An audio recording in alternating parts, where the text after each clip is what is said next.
Salve, selamat pagi saudara-saudariku yang terkasih. Jumpa lagi dengan Patrice Allegro, Veritas Liberabit Vos. Pada kesempatan ini kita akan membahas tentang Paus MYM dan boneka pencet Paus Jerami. Paus MYM dan boneka pencet Paus Jerami. Ya. Apa yang saya sebut kekeliruan Paus Jerami dan boneka pencet adalah variasi dari kekeliruan manusia jerami atau strawman falasi dalam logika yang terkenal yang diterapkan pada seorang paus atau kepausan pada umumnya dalam gereja Katolik oleh para pengkritik gereja Katolik. Kekeliruan manusia jerami atau strawman falasi ini terjadi ketika seseorang mengkritik versi yang tidak akurat dari posisi seseorang. Nama kekeliruan ini didasarkan pada fakta bahwa lebih mudah untuk merobohkan manusia jerami daripada manusia sungguhan, aka also known as lebih mudah merobohkan boneka pencet daripada seorang pribadi, Patrice Allegro. Dengan demikian, kritikus suatu posisi sering tergoda untuk mencoba merobohkan versi palsu dari suatu posisi, yaitu manusia jerami atau boneka pencet, daripada menangani posisi itu sendiri. Dan itu sudah saya saksikan berulang. Posisi saya tidak diganggu gugat, tapi boneka pencetnya saya yang diganggu gugat. Manusia sejati dalam metafora itu tidak digugat sama sekali. Yang digugat adalah boneka pencet yang mereka buat untuk dipencet-pencet. Yang mereka pasang di video-video mereka untuk dipencet-pencet di situ. That's it, the real boneka pencet. Ketika seorang kritikus mengusulkan versi yang tidak akurat dari posisi yang ingin dia bantah, itu disebut sebagai menyiapkan manusia jerami. Providing strawman. Nah, dalam konteks kita ini, pembicaraan kita pagi ini, Paus Bidat Calvinisme MYM sedang membentuk boneka kepausan untuk dipencet-pencet, untuk menghibur para penganut bidat protestantisme pada umumnya, yaitu kumpulan para anti kepausan. That's it. Mari kita bahas elaborasi tentang boneka pencet Paus Jerami ini. Ada sebuah contoh tentang pembaptisan dan keselamatan dalam doktrin Kristen. Sebagian besar orang Kristen, misalnya orang-orang dalam komunitas Katolik, Ortodoks, Koptik, Asyur, Assyria, Lutheran, Anglikan, Metodis, Presbyterian, dan The Church of Christ, berpendapat bahwa Tuhan menggunakan baptisan air sebagai sarana untuk mengomunikasikan kasih karunia penyelamatannya kepada orang-orang melalui kuasa kebangkitan Kristus. Seorang kritikus mungkin menjawab seperti ini, itu jelas tidak benar. Tindakan fisik air hanya menghilangkan kotoran dari tubuh. Itu tidak melakukan apapun sehubungan dengan keselamatan. Kritikus tersebut baru saja melakukan kekeliruan manusia jerami, aka boneka pencet, karena klaimnya bukan bahwa aksi fisik air membawa keselamatan. Sebaliknya, klaimnya adalah bahwa Tuhan menggunakan baptisan air sebagai sarana yang dengannya Dia memberikan keselamatan melalui kuasa kebangkitan Kristus. Jika Anda ingin menyangkal kepercayaan pada keselamatan lewat pembaptisan, ya, itulah klaim yang perlu Anda robohkan, bukan klaim paralel bahwa tindakan fisik air itu sendiri menyelamatkan kita. Paus pertama, Santo Petrus, memperingatkan kita terhadap kesalahpahaman ini. 1 Petrus bab 3 ayat 21. Begitu juga Martin Luther dalam katekismus singkatnya, dia menulis katekismus singkat, Small Catechism Part 4, chapter 3. Nah, bagaimana air bisa melakukan hal-hal seperti itu? Jawaban, bukan air yang benar-benar melakukannya, tetapi firman Tuhan yang ada di dalam dan bersama air, dan iman yang mempercayai firman Tuhan seperti itu di dalam air. Karena tanpa firman Tuhan, air adalah air yang sederhana, air biasa, dan tidak ada pembaptisan. Tetapi dengan firman Allah, itu adalah baptisan, yaitu air kehidupan yang murah hati dan pembasuhan kelahiran kembali di dalam Roh Kudus. Yaitu Martin Luther sendiri menjelaskan tentang pembaptisan. Nah, bagaimana membuat boneka pencet berupa Paus Jerami adalah umum dan dapat dimengerti bahwa orang-orang non-Katolik itu salah memahami apa yang dilakukan dan tidak diklaim oleh gereja Katolik tentang Paus. Jadi apa yang dilakukan dan tidak diklaim oleh gereja Katolik tentang Paus. Akibatnya, mudah bagi mereka untuk mendirikan Paus jerami berupa boneka pencet, yaitu untuk mengusulkan versi ajaran Katolik yang tidak akurat tentang peran dan fungsi Paus. Ya. Ini juga bisa terjadi karena beberapa umat Katolik yang tidak terpelajar dalam iman mereka, kurang terdidik dalam iman mereka, seperti yang seharusnya, tidak sepenuhnya memahami ajaran gereja dan membuat klaim yang berlebihan tentang kepausan. Untuk alasan apapun, Paus jerami untuk dipencet-pencet adalah hal yang umum dalam diskusi apologetik. Nah, mari kita lihat tentang infalibilitas versus Paus yang berdosa, sebagaimana yang diusulkan oleh Paus MYM. Contoh klasik melibatkan kebingungan, confusion, tentang kemampuan Paus untuk mengajar tanpa salah. Ini sering disalahpahami sebagai menyiratkan bahwa Paus tidak bisa berdosa. Ya kan? Para kritikus kemudian akan menunjuk pada contoh Paus yang telah melakukan hal-hal yang mereka anggap berdosa, dan lalu menyimpulkan bahwa ajaran Katolik tentang Paus tidak mungkin benar. Ini adalah contoh dari kekeliruan Paus jerami karena gereja tidak mengklaim bahwa Paus tidak bisa berdosa. Ketidakmampuan untuk berbuat dosa adalah karunia yang dikenal sebagai impekabilitas. Dan itu tidak sama dengan kemampuan untuk melibatkan karunia gereja yang infalibel ketika mengajar. Jadi infalibilitas adalah kemampuan untuk melibatkan karunia gereja yang infalibel ketika mengajar. Yang kedua ini, infalibilitas ini akan menghasilkan pengajaran yang tidak mengandung kesalahan, tetapi itu tidak berarti bahwa seorang Paus tidak akan pernah berdosa. Bahkan, gereja dengan bebas mengakui bahwa Paus bisa berdosa. Mereka sudah sejak awal, mereka ini, sejak awal itu penuh dengan dosa. Santo Petrus menyangkal Kristus 3 kali. Itu kan dosa besar. Namun, ya Daud juga ya, pezina.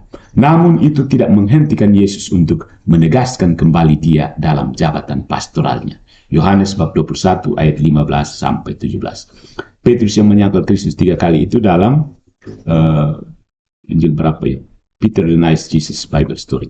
Nah, hal itu tidak menghentikan Yesus untuk menegaskan kembali Petrus dalam jabatan pastoralnya sehubungan dengan murid-murid lainnya. Hal itu juga tidak menghentikan Petrus untuk menulis 2 surat ensiklik kepausan yang terilhami, yang terinspirasi. Dan dengan demikian, infalibel. Kamu bisa membaca kedua ensiklik Paus pertama Gereja Katolik itu pada 1 Petrus dan yang kedua 2 Petrus. Dengan demikian, saudara-saudari, merobohkan Paus jerami atau memencet boneka untuk menunjuk pada masing-masing Paus yang telah melakukan hal-hal yang Anda anggap berdosa dan mengklaim ini menyangkal ajaran Katolik. No, tidak. Nehi, now. Nein, gereja tidak mengajarkan bahwa Paus tidak berdosa. Got it? Sebuah ilustrasi mungkin berguna. Oke, ini ilustrasi dari saya. Ketika Paus MYM diberikan 100 soal tentang trigonometri, kepada Paus MYM diberikan 100 soal tentang trigonometri, berapa jumlah jawaban MYM yang benar? Berapa? Berapa jumlah jawaban benar yang bisa diberikan oleh MYM? Salah semua, saya yakin. Ya. Karena MYM tidak kompeten dalam trigonometri. Sesuai dengan konsep infalibilitas, MYM seharusnya membiarkan kertas jawabannya kosong. Dengan demikian dia terhindar dari kesalahan. Itu maksud infalibilitas di situ. Jadi, untuk menjawab soal tersebut dengan benar, MYM harus belajar banyak menguasai trigonometri. Kalau tidak usah menjawab. Got it? Dihindari dari berbuat salah. Nah, kita lanjut dengan perfect prudence. Ya, soal prudensi ya. Prudensia itu apa? Sahabat, kita cari. Saya harus menjelaskan apa itu sebenarnya prudensia. Prudence. Prudensia itu moral virtue ya. Oke, let's prudence. Prudence adalah karena itu apa? Istilah teknis dalam filsafat moral ya, filsafat etika. Jadi kita harus jelaskan dengan baik-baik supaya orang paham apa ini. Karena kalau sebut kehati-hatian saja, ya prudence. Prudence itu adalah kebajikan moral yang memberikan alasan praktis untuk membedakan kebaikan sejati kita dalam setiap keadaan dan memilih cara yang tepat untuk mencapainya.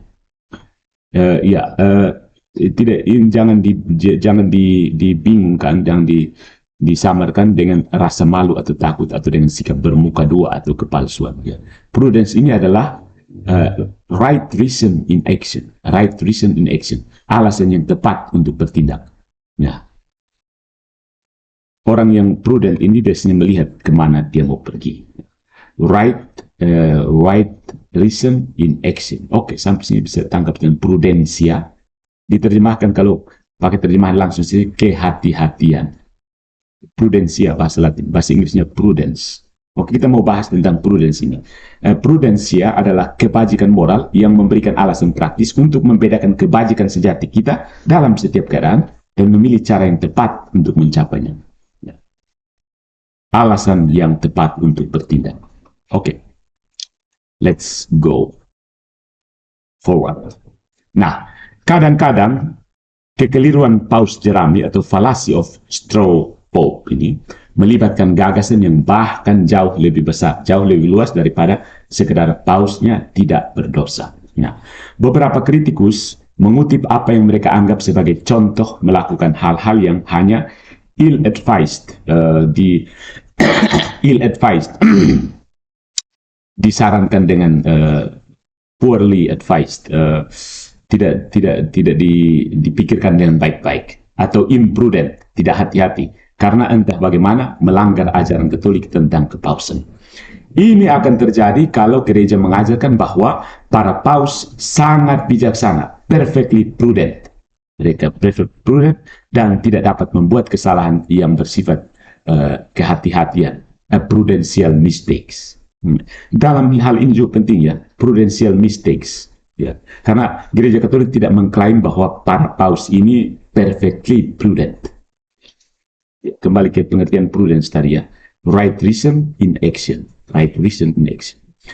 Akan tetapi saudara-saudariku, gereja tidak mengklaim hal seperti itu, perfectly prudent. No, tidak ada dalam ajaran gereja yang mengatakan bahwa kekeliruan ini tidak akan terjadi. Dengan demikian, seseorang hanya akan memencet boneka untuk mengklaim bahwa perfectly prudent itu ada dalam kepausan. No. Nah, yang berikut adalah tentang divine guidance atau bimbingan ilahi. Ya. Mungkin kita akan dapat menemukan cara untuk memperbaiki argumen ini, boneka pencet ini. Karena gereja memang mengklaim bahwa Roh Kudus memberikan bimbingan kepada paus dan para uskup sebagai anggota magisterium.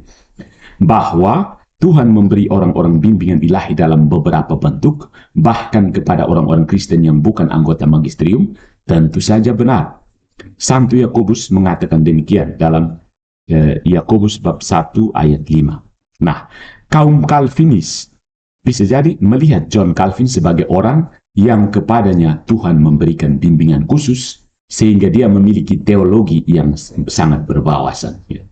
Lutheran mungkin akan melakukan hal yang sama untuk Martin Luther dan Wesleyan untuk John Wesley. Dan gereja mengakui bahwa Tuhan memberikan bimbingan ini kepada para uskup, termasuk paus, dengan cara yang khusus, cara yang khas.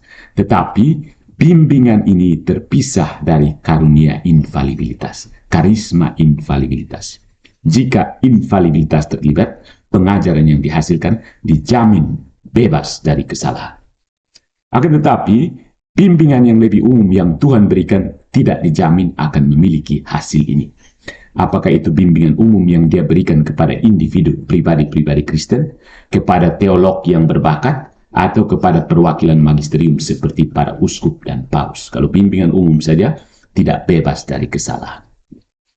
Gereja tidak mengajarkan bahwa ketika beroperasi di bawah bimbingan umum, para anggota magisterium tidak dapat membuat kesalahan. Dan tentu saja tidak dalam tatanan prudensial. Bahkan gereja mengajarkan seperti ini. Ketika tiba ke pertanyaan intervensi dalam tatanan prudensia, kehati-hatian, bisa saja beberapa dokumen magisterial mungkin tidak bebas dari semua kekurangan. Para uskup dan penasihat mereka tidak selalu mempertimbangkan segera setiap aspek atau seluruh kompleksitas suatu pertanyaan, tetapi akan bertentangan dengan kebenaran jika berangkat dari beberapa kasus tertentu, seseorang menyimpulkan bahwa magisterium gereja dapat terbiasa keliru, habitually mistaken, dalam penilaiannya yang prudensial, yang bijaksana, atau bahwa ia tidak menikmati bantuan ilahi dalam pelaksanaan misinya secara integral, yaitu secara keseluruhan. Ini dalam Donum Veritatis, artikel 24. Congregation of Faith, Congregation of Christian Faith. Di sini, saudara-saudari, topiknya adalah intervensi magisterial yang bersifat prudensial, yaitu kehati-hatian, yaitu ketika gereja mengajar tentang masalah yang memang benar-benar bersifat prudensial. Ya. Prudence. Ini tidak sama dengan prudence, kebijaksanaan dan keputusan administratif. Ya. Seperti apakah akan menandatangani perjanjian suatu treaty atau siapa yang akan ditunjuk untuk jabatan tertentu. No, itu not prudensial, itu keputusan administratif. Pada tingkat keputusan tentang apa yang harus diajarkan tentang hal-hal yang bersifat prudensial, right reason in action, gereja mengakui bahwa Roh Kudus membimbing magisterium sehingga tidak habitually mistaken, diterima saja secara keliru. Tetapi itu tidak berarti bahwa bimbingan ini mencegah semua kesalahan, karena bisa saja beberapa dokumen magisterium mungkin tidak bebas dari semua kekurangan. Jika itu yang terjadi, bahkan ketika gereja menjalankan otoritas pengajarannya, itu bahkan lebih terjadi ketika menyangkut keputusan non-doktrinal, seperti hubungan internasional Vatikan dan Indonesia, atau masalah personalia. Nah, saudara-saudariku, untuk benar-benar terlibat dengan apa yang diajarkan gereja mengenai bimbingan magisterium, seseorang perlu menunjukkan bahwa gereja biasanya keliru, habitually mistaken dalam penilaiannya yang bijaksana, setidaknya dalam hal-hal doktrinal. Dan dengan demikian, tidak menikmati jenis bimbingan ilahi yang diklaimnya. Dan itu akan sulit dilakukan karena gereja Katolik adalah institusi keagamaan terbesar di dunia. The greatest institution, divine institution. Sebuah fakta yang menunjukkan bahwa gereja ini telah melakukan sesuatu yang benar. Bagaimana dengan Paus sendiri, saudara-saudariku? Pribadi sang Paus itu? Pembahasan ini melibatkan guidance yang diberikan Roh Kudus kepada magisterium secara keseluruhan, yaitu para uskup yang mengajar dalam persatuan dengan Paus. Tetapi bisakah kita mengkonfigurasi versi argumen yang akan lebih spesifik untuk Paus sendiri secara pribadi? Bisa, jika gereja mengajarkan bahwa bimbingan yang Tuhan berikan kepada Paus cukup kuat sehingga mencegah dia membuat kesalahan dalam tatanan prudensial, tatanan prudens. Akan tetapi, saudara-saudariku, gereja tidak mengajarkan hal ini. Meskipun Roh Kudus memberikan bimbingan kepada gereja dalam memilih Paus baru, bimbingan ini tidak menjamin bahwa pilihan Paus akan menjadi pilihan yang baik. Dalam sebuah wawancara tahun 1997, Joseph Ratzinger, yang kemudian menjadi Paus Benediktus ke-16, ditanya, apakah Roh Kudus bertanggung jawab atas pemilihan seorang Paus? Beliau menjawab, Holy Spirit is responsible for the election of the Pope. He replied, I would not say so, in the sense that the Holy Spirit picks out the Pope. I would say that the Spirit does not exactly take control of the affair, but rather, like a good educator, as it were, leaves us much space, much freedom, without entirely abandoning us. Thus, the Spirit's role should be understood in a much more elastic sense, not that he dictates the candidate for whom one must vote. Probably, the only assurance he offers is that the thing cannot be totally ruined. John Allen, The Rise of Benedict XVI. Begini, saya tidak akan mengatakan demikian dalam arti bahwa Roh Kudus memilih paus. Saya akan mengatakan bahwa Roh Kudus tidak benar-benar mengendalikan urusan ini, melainkan seperti seorang pendidik yang baik, seorang guru yang baik, seakan-akan sepertinya dalam artian itu dia meninggalkan kita, memberi kita banyak ruang, banyak kebebasan tanpa sepenuhnya meninggalkan kita. Dengan demikian, peran Roh Kudus harus dipahami dalam arti yang jauh lebih elastis, bukan bahwa dia mendikte kandidat yang harus dipilih. Mungkin satu-satunya jaminan yang dia tawarkan adalah bahwa hal itu tidak dapat sepenuhnya ruined, totally ruined, sepenuhnya porak-poranda. Ya. Lalu dia melanjutkan, ada terlalu banyak contoh yang bertentangan dari paus yang jelas tidak dipilih oleh Roh Kudus. Dengan demikian sangat mungkin ada paus yang buruk, seperti yang telah diilustrasikan oleh sejarah. Does God pick the Pope?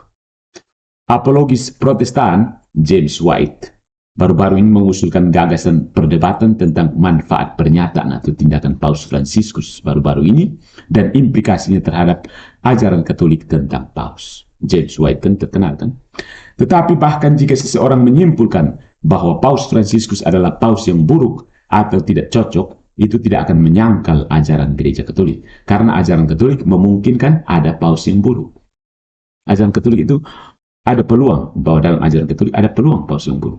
Jadi, Anda harus membuat boneka pencet berupa paus jerami untuk menganggap hal yang sebaliknya. Anda dapat menyimpulkan dari kesimpulan bahwa Fransiskus adalah paus yang buruk, bahwa dia adalah orang yang sama sekali asing, tetapi Anda tidak akan menunjukkan dari titik data tunggal ini bahwa Roh Kudus tidak membimbing keseluruhan lembaga kepausan atau bahwa dia tidak bekerja melalui paus yang buruk. Bagaimanapun, Roh Kudus memberikan bimbingan kepada keseluruhan lembaga imam besar Yahudi, tetapi itu tidak berhenti karena imam besar yang buruk, seperti Kayafas yang merencanakan kematian Yesus. Itu juga tidak berarti bahwa Tuhan tidak akan bekerja melalui imam-imam besar yang buruk setelah mereka mengambil jabatan mereka yang ditetapkan secara ilahi. Bahkan Roh Kudus memberikan nubuat yang tulus melalui Kayafas, bahkan ketika dia sedang merencanakan kematian Mesias. Baca Yohanes bab 11 ayat 47 sampai 53. Sekali lagi, saudara-saudariku, Anda perlu berdebat melawan seluruh garis kepausan dan menunjukkan bahwa mereka sebagai satu kesatuan sebuah tubuh tidak memiliki guidance, tidak memiliki bimbingan yang dipegang gereja yang mereka terima berdasarkan jabatan mereka. Jadi Anda harus merefute satu persatu paus. Ya. Anda dapat melakukannya dengan berargumen bahwa mereka secara sistematis mengajarkan doktrin palsu. Dalam hal ini, Anda perlu memperdebatkan doktrin-doktrin tersebut satu persatu. Tugas yang berat, bukan? Jika Anda ingin melakukannya dengan menunjuk pada keputusan prudensial atau kehati-hatian tadi yang buruk, Anda akan memiliki a hard road to hoe. Tanah yang sukar untuk dicangkul. Kerja berat, saudara-saudariku. Karena sekali lagi, gereja Katolik adalah institusi keagamaan terbesar di dunia, sehingga sulit untuk menyatakan bahwa para paus itu habitually mistaken, biasanya keliru, dalam keputusan prudensial atau kehati-hatian mereka. Mereka jelas melakukan sesuatu yang benar.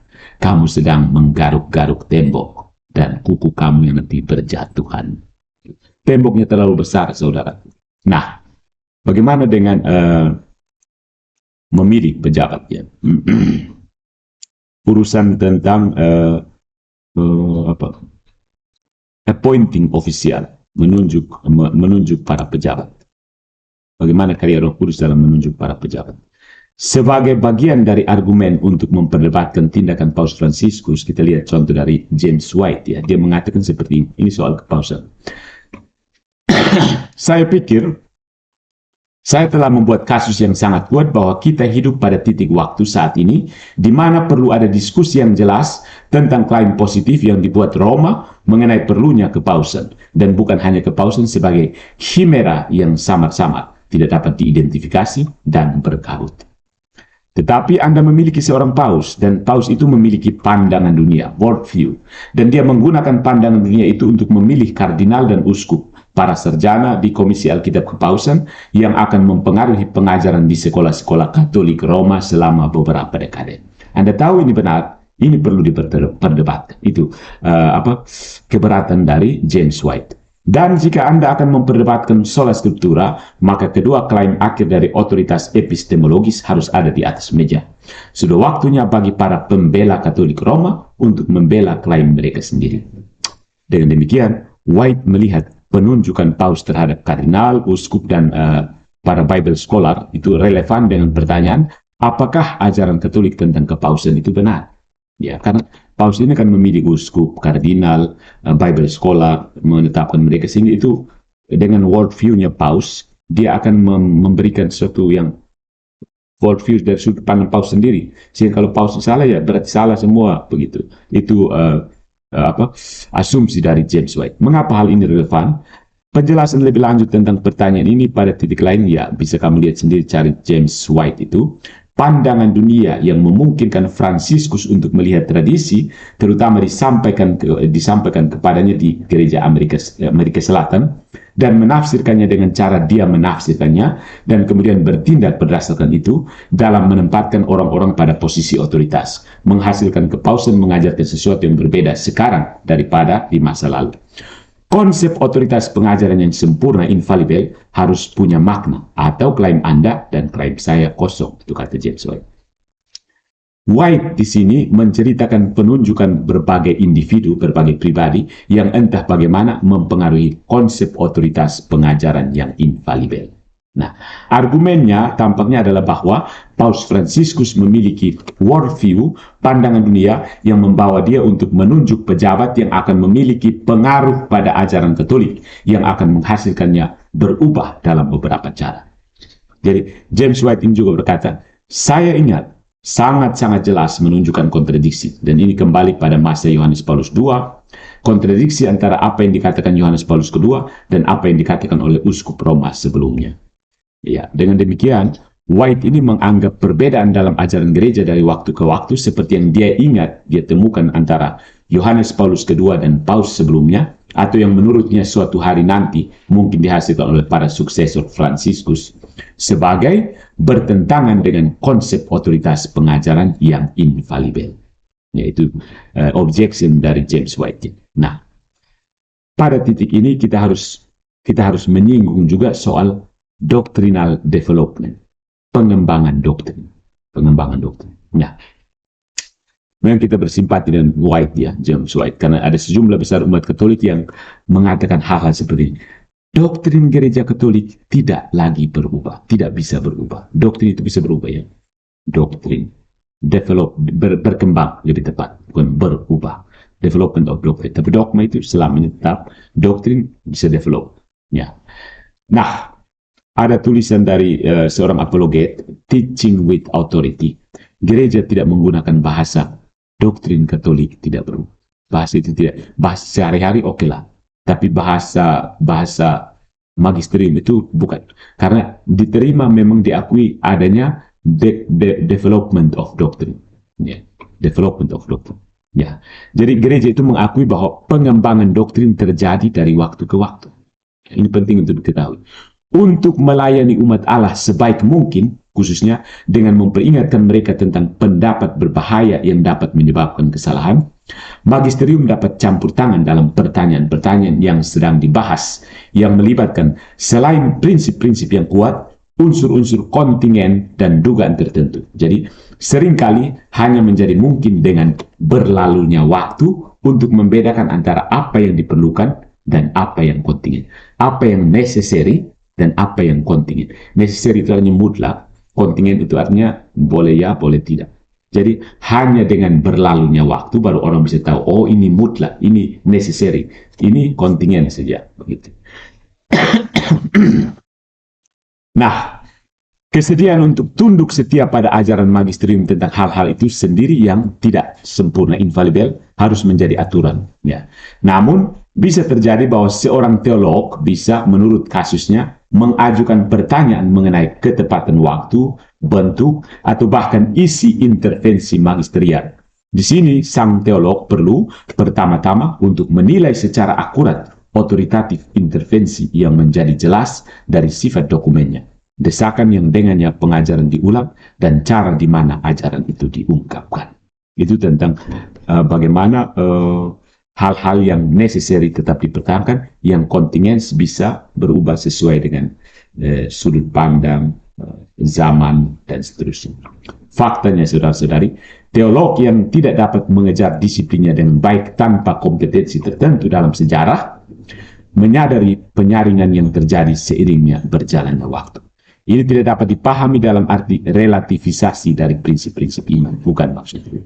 Teolog tahu bahwa beberapa penilaian magisterium dapat dibenarkan pada saat mereka dibuat. Saat penilaian itu dibuat, karena sementara pernyataan itu mengandung pernyataan yang benar dan yang lain yang tidak pasti, kedua jenis itu terkait erat. Hanya waktu yang memungkinkan pembedaan. Dan setelah studi yang lebih dalam, pencapaian kemajuan doktrin yang sejati itu terjadi. Itu berdasarkan dokumen Donum Veritatis, pemberian kebenaran. Artikel 24. Dengan demikian, saudara-saudari, gereja mengakui bahwa ketika berusaha untuk mengartikulasikan doktrin Kristen, pernyataannya memiliki tingkat otoritas yang berbeda-beda. Kayak tentang ini saya sudah pernah bahas ya dalam video sebelumnya. Selama ajaran ini tidak berada pada tingkat infalibel, ajaran-ajaran itu dapat mengandung prinsip-prinsip padat yang perlu, necessary, serta unsur-unsur kontingens dan dugaan-dugaan tertentu, asumsi-asumsi tertentu. Dan bahwa seringkali hanya menjadi mungkin dengan berlalunya waktu untuk membedakan di antara keduanya. What's the real as long as they are not on the infallible level, they can contain both solid principles that are necessary as well as certain contingent and conjectural elements, and that it often only becomes possible with the passage of time to distinguish between them. Ya, ada hal-hal yang necessary, tapi juga ada hal-hal yang contingent yang melalui perkembangan waktu baru kita tahu, oh ini kontingens atau tidak. Nah, proses ini perkembangan yang terjadi di bawah bimbingan Roh Kudus disebut sebagai doctrinal development atau pengembangan doktrinal. Karena itu adalah mungkin dalam situasi tertentu untuk mempertimbangkan ajaran yang tidak infalibel dan mengajukan pertanyaan mengenai ketepatan waktu, bentuk, atau bahkan isi intervensi magisterial. Artinya, ajaran yang tidak sempurna, ajaran yang tidak infalibel, bukanlah yang infalibel. The fallible teaching is not infallible teaching, non-fallible ya. Maksudnya begini, which is to say, non-fallible teachings are not infallible. Non-fallible teachings are not infallible. Ajaran-ajaran yang fallible bukan infallible. Kayaknya kedengar seperti muter-muter ya. Tapi kalau kamu berpikir sedikit lebih mendalam, kamu bisa tangkap maksudnya. Ya. Ajaran yang tidak fallible ya, bukan ajaran yang fallible, ajaran yang infallible. Kedua ajaran ini mempunyai tingkat otoritas yang berbeda. Ajaran-ajaran fallible ini, fallible teachings, punya tingkat otoritas yang berbeda dari yang tentatif hingga yang sangat tegas, dan secara keseluruhan ditemukan dalam bimbingan yang diberikan Roh Kudus kepada gereja, bahkan ketika infalibilitas ini tidak diinvokasi, ya, bahkan ketika infalibilitasnya tidak diperlukan. Ya. Tetapi ajaran-ajaran fallible ini dapat mengandung unsur-unsur kontingen dan dugaan yang akan dihilangkan seiring berjalannya waktu ketika Roh Kudus membimbing gereja ke dalam kebenaran. You got it? Yohanes bab 16 ayat 13. Jadi ada fallible teachings, tetapi tetap harus diterima karena meskipun tidak menginvokasi infalibilitas, karena toh dalam perjalanan waktu Roh Kudus yang membimbing gereja ini akan membimbing menuju kebenaran. Karena itu seseorang mendirikan paus jerami, membuat boneka pencet jika dia mengusulkan bahwa tidak ada falibilitas dan pengembangan doktrin yang bisa terjadi. Ini terjemahan yang buruk ya. Therefore, one erects a straw pope. Seseorang itu membuat boneka pencet jika dia mengusulkan bahwa no imperfections and no doctrinal development can occur. Ya, tidak ada ketidaksempurnaan dan karena itu tidak perlu pengembangan doktrin. Ya, itu strawman fallacy. Nah, ya, itu strawman fallacy bahwa semua sehingga tidak ada yang berubah-ubah lagi. Itu dalam hubungan kasus dengan James White yang mengatakan bahwa beberapa seruan Yohanes Paulus II itu berbeda dari seruan dan paus-paus sebelumnya. Iya kan? Itu tidak berhubungan dengan infalibilitas. Saya kan sudah menunjukkan bahwa dalam hal mengajar dengan infalibilitas dari 12 paus sejak Konsili Vatikan pertama menetapkan dogma tersebut, baru 2 paus yang menginvokasi infalibilitas. Baru 2 paus yang menginvokasi infalibilitas. Nah, jadi ada kemungkinan bahwa yang dilakukan James White, karena dia hanya menemukan perbedaan antara apa yang dikatakan Yohanes Paulus II dan apa yang dikatakan oleh paus sebelumnya itu tidak melibatkan konsep otoritas pengajaran yang infalibel dengan satu pengecualian yang mungkin ya. Nah, mari kita lihat the real problem, masalah yang sebenarnya. Salah yang sebenarnya. Satu pengecualian terjadi ketika Anda bisa menemukan yang pertama, ajaran kepausan yang infalibel, yang kedua, ajaran gereja yang infalibel, baik oleh seorang paus atau magisterium pada umumnya, dan ketiga, bahwa kedua ajaran ini saling bertentangan. Nah, kalau ada ajaran kepausan yang infalibel dan ajaran gereja yang infalibel, lalu keduanya bertentangan, di situ baru you got the point. Itu baru ada masalah. Di situ baru ada masalah, benar-benar masalah. Ya. Jika Anda dapat menemukan situasi seperti itu, maka Anda akan memiliki pantahan terhadap infalibilitas kepausan dengan contoh tandingan, yang merupakan salah satu dari 2 strategi yang dapat digunakan seseorang, yang lainnya akan menjadi penyangkalan doktrin pada tingkat prinsip daripada dengan contoh. Jadi, 2 prinsip untuk membantah infalibilitas kepausan, itu yang pertama, Anda memberikan contoh tandingan tentang adanya 2 ajaran infalibel yang kontradiktif. Nah, itu baru bisa. Lalu yang kedua adalah kamu menyangkal doktrin pada tingkat prinsip, bukan dengan contoh. Prinsip dari doktrin, itu baru bisa. Nah, akibatnya ini adalah the real problem, masalah nyata dari objection berbasis contoh terhadap infalibilitas kepausan. Segala sesuatu yang lain adalah gangguan doa yang melibatkan pembuatan boneka pencet berupa paus jerami.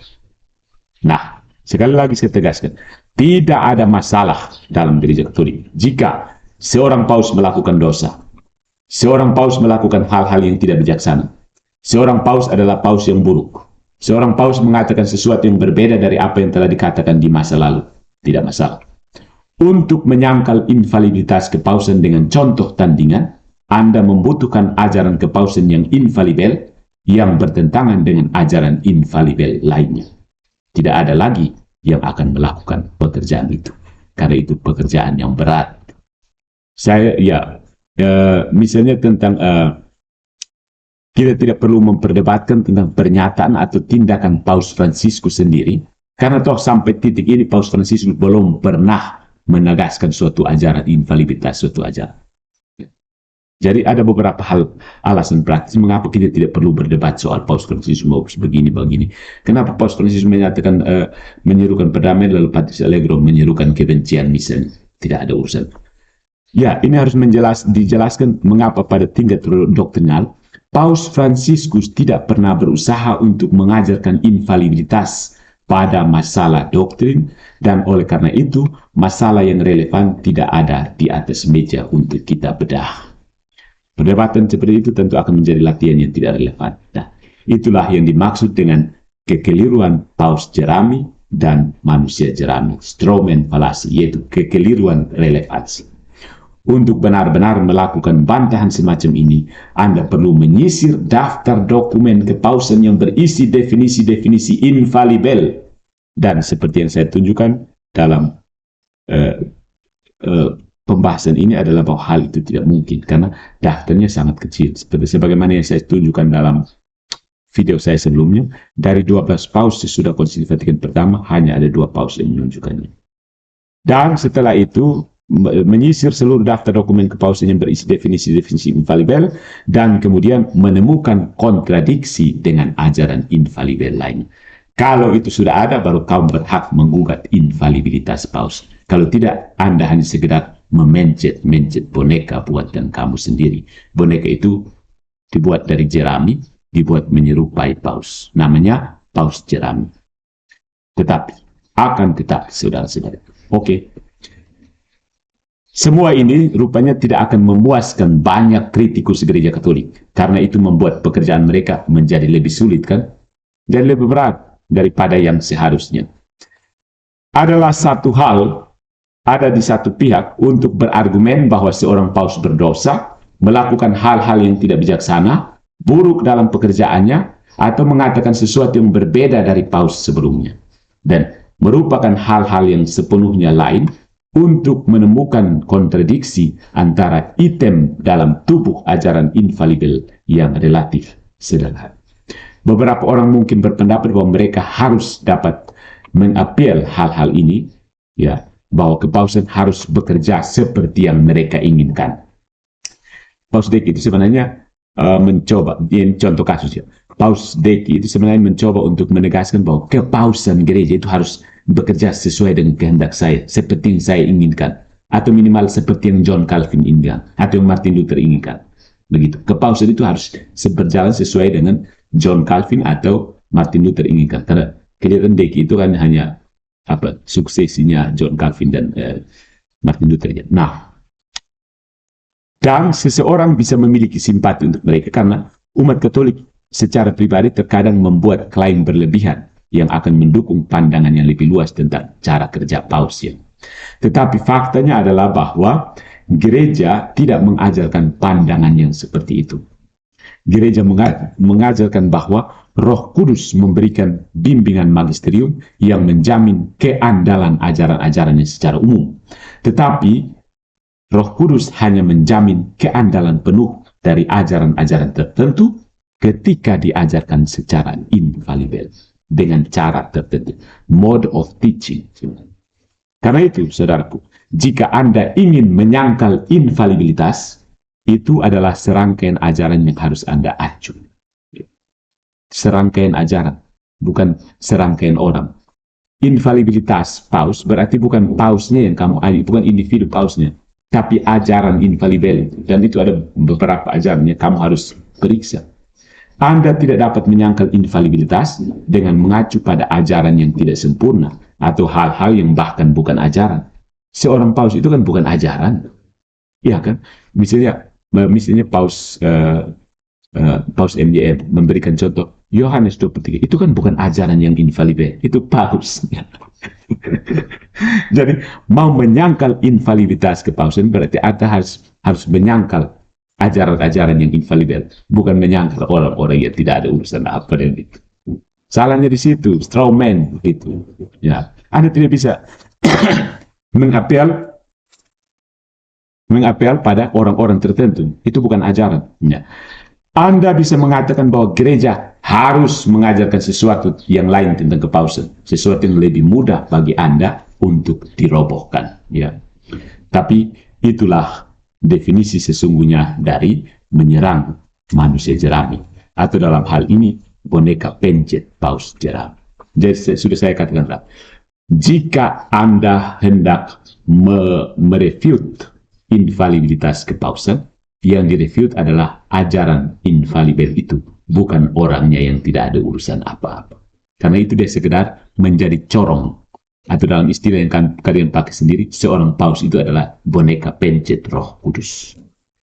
Jadi, the real boneka pencet itu adalah seorang paus. Dia bersiap untuk dipencet oleh Roh Kudus, bukan dipencet oleh bidat-bidat sana sini yang berseliweran di sana sini. Good job. Usaha untuk merobohkan manusia jerami berupa boneka pencet, berupa paus jerami. Yang belum paham, komen.